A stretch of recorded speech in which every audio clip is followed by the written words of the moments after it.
আসসালামু আলাইকুম। আমি আসলে আজ খুবই মর্মাহত।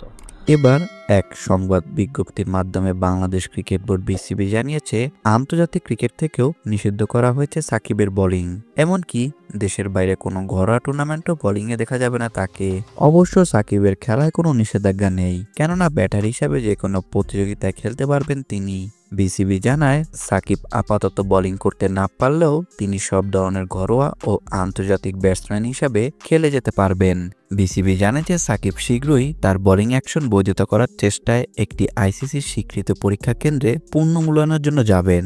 বর্তমানে লঙ্কা টি10 লিগে গোলমার্বেলসের হয়ে খেলছেন সাকিব আল হাসান।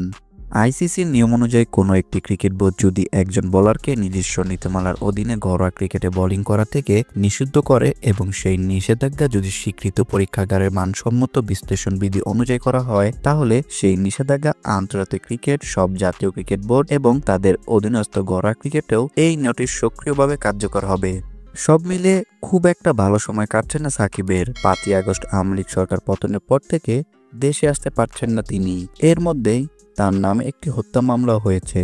ওই ঘটনার পর জাতীয় দলের হয়ে আর মাঠে নামেননি তিনি। ভিডিওটি দেখার জন্য অসংখ্য ধন্যবাদ। নিত্য নতুন এমন ভিডিও পেতে হলে আমাদের চ্যানেলের সঙ্গেই থাকুন, সাবস্ক্রাইব করুন, ভালো লাগলে অবশ্যই লাইক করুন। ভিডিও সম্পর্কে যে কোনো মন্তব্য করতে পারেন আমাদের কমেন্ট বক্সে। ধন্যবাদ।